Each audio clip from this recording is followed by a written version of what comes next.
Hello everyone, first paper part B చూద్దాము. Part బిలో 7th question, 8th question, 9, 10 4 questions ఉంటాయి.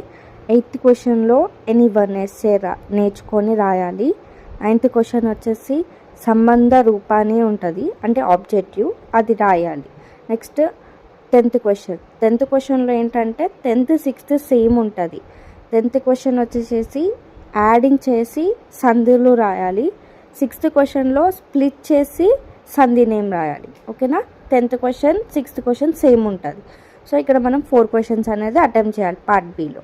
7th question ఎలా attempt చేయండి అంటే, ఇఫ్ మీకు ఇంట్రెస్ట్ ఉంటే ఆ పోయమ్ ప్లస్ భావం అండ్ ప్రోట్రెక్ట్ అండ్ భావం నేర్చుకోండి. లేదు మాకు టైం లేదు అని అంటే ఎస్సే ఎలాగో నేర్చుకుంటారు కాబట్టి ఎస్సేలకేని అవి రాయండి. ఫస్ట్ పోయమ్ని ఆన్సర్ షీట్లో రాసి దాని వర్డ్స్ని డివైడ్ చేసి దానికి భావం అనేది రాయండి. ఓకేనా? అలా రాయండి part B 7th question. Next part ఏలో ఫస్ట్ ఆన్సర్ నేర్చుకుంటే 4th ఆన్సర్ రాయొచ్చు. First answer 4th answer same ఉంటుంది. ఆల్రెడీ మనం 6th ఆన్సర్ నేర్చుకున్నాము. నెక్స్ట్ ఇక్కడ 3 క్వశ్చన్స్ అయిపోయినాయి. నెక్స్ట్ 5th క్వశ్చన్ ఏంటంటే శ్లోకాస్కి ట్రాన్స్లేషన్ ఉంటుంది, అవి నేర్చుకొని రాయండి. 4 క్వశ్చన్స్ అటెంప్ట్ అయిపోయినాయి. నెక్స్ట్ ఎక్స్ట్రా ఏమన్నా రాయండి. ఎక్స్ట్రా ఏది రాస్తారు అని అంటే 2nd క్వశ్చన్ ఈజీ ఉంటుంది కాబట్టి 2nd క్వశ్చన్ రాయండి. 3rd క్వశ్చన్ ఏంటంటే శ్లోకాస్ ఉంటాయి. సో సాంస్క్రిత్ అనేది ప్రాక్టీస్ చేయలేం కాబట్టి చేసేవాళ్ళు చేయొచ్చు, లేదు అంటే మీ ఇష్టం, ఆల్టర్నేట్గా పెట్టుకోండి. ఎక్స్ట్రాస్ మాత్రం అటెంప్ట్ చేయండి. ఇప్పుడు పార్ట్ ఏలో 4 క్వశ్చన్స్ అడిగాడు కాబట్టి మనం 5కి 5 రాసేటట్టు ఉండాలి. 5 క్వశ్చన్స్ ఎలా? ఫస్ట్ క్వశ్చన్ నేర్చుకుంటే 4th క్వశ్చన్ అటెంప్ట్ చేయొచ్చు. నెక్స్ట్ 2nd క్వశ్చన్ రాయొచ్చు. నెక్స్ట్ 5th క్వశ్చన్ రాయొచ్చు.